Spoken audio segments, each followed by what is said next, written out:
Dalamnya kasih-Mu Bapa, terlebih dari segalanya. Puji Tuhan, saudara di dalam kasih Tuhan Yesus Kristus. Pada hari ini saya mau berbagi kepada kita semua. Saya berharap kita semua dalam keadaan diberkati dan dalam keadaan penyertaan Tuhan. Di dalam Matius 4:17 ayat 18, di sana berkata, tidak mungkin pohon yang baik itu menghasilkan buah yang tidak baik, ataupun pohon yang tidak baik itu menghasilkan buah yang baik. Nah, judul renungan kita pada kesempatan ini adalah proses pertumbuhan sampai menghasilkan buah yang dinikmati banyak orang. Saudara-saudara dalam kasih Tuhan, coba kita perhatikan tanaman di pekarangan rumah kita. Apa yang nampak di luar sesungguhnya adalah hasil dari dalam tanaman itu. Salah satu bagian yang berperan penting bagi kelangsungnya hidup tanaman adalah akar. Ada beberapa fungsi akar, yaitu penopang tumbuh tegaknya tanaman dan juga penyerap air dan zat hara yang ada di dalam tanah untuk disalurkan ke seluruh bagian tanaman. Namun, bila akar-akarnya tidak bisa menjalankan fungsinya dengan baik, tak sampai menembus sumber air, maka pertumbuhan tanaman tersebut pasti terganggu. Daunnya tidak hijau dan mengering. Itu proses, ya, bagaimana pertumbuhan sebuah tanaman.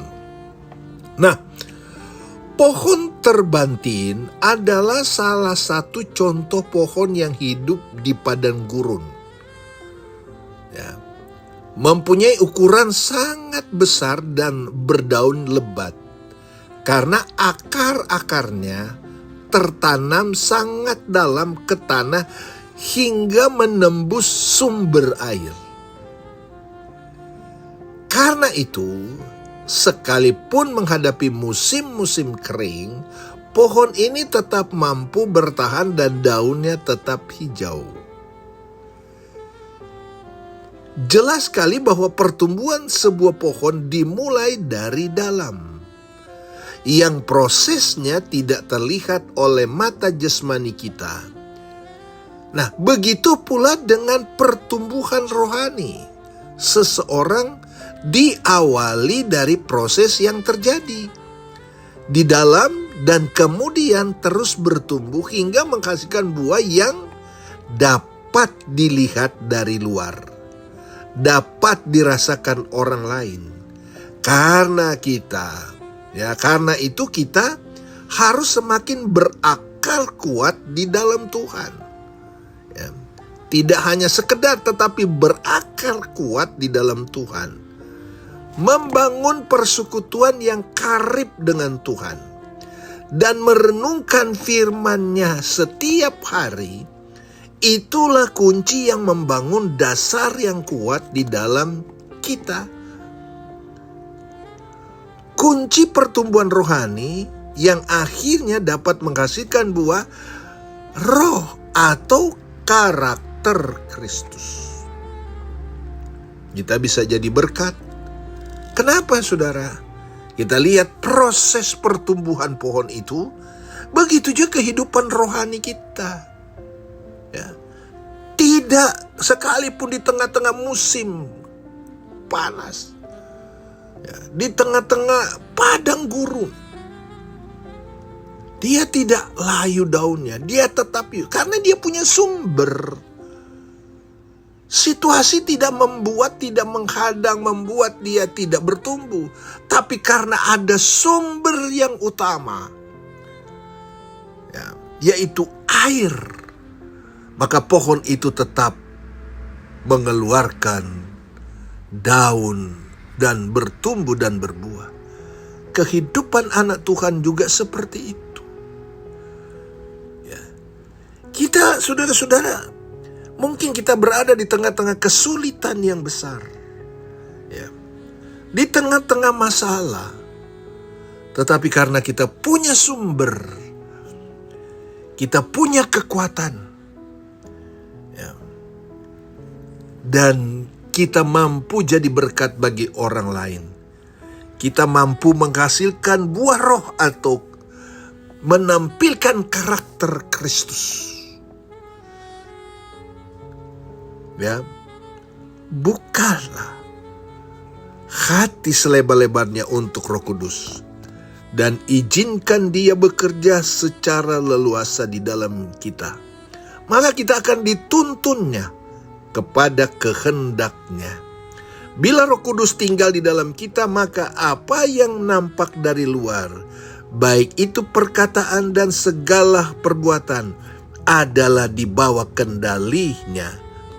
Jika Roh Kudus yang memimpin kita, artinya ya, jika kita menyerahkan hidup kita ke dalam pimpinan Roh Kudus, maka segala perbuatan dan perkataan kita pun seturut dengan kehendak Tuhan, bukan menurut keinginan daging kita. Inilah yang akan membedakan perbedaan kita di tengah-tengah dunia ini. Kita adalah umat Tuhan yang berbeda. Ada bedanya. Kata kitab Maleakhi, ada bedanya orang beribadah kepada Tuhan dengan tidak. Ada beribadah orang percaya kepada Yesus Kristus dengan tidak. Ada bedanya orang sering datang di gereja dengan tidak. Ya. Sudah pasti dia ada perubahan, ada pertobatan. Ya, dia menampilkan karakter-karakter Kristus. Dia menjadi anak Tuhan yang takut akan Tuhan. Ya. Itu sebabnya di dalam Matius pasal 7 ayat yang 16a. Dari buahnya kamu akan mengenal mereka. Jadi saudara-saudara, Rasul Paulus katakan bahwa kita adalah surat terbuka. Dari sikap kita orang kenal, oh dia anak Tuhan. Dari perkataannya yang menjadi sumber berkat, oh dia anak Tuhan. Yang menjadi berkat bagi orang tua. Mari kita berdoa supaya kita benar-benar ya boleh mengalami proses pertumbuhan bersama dengan Tuhan sehingga menghasilkan buah dan orang lain turut menikmatinya. Nama Tuhan dipermuliakan. Tuhan Yesus tolong kita semua. Amin.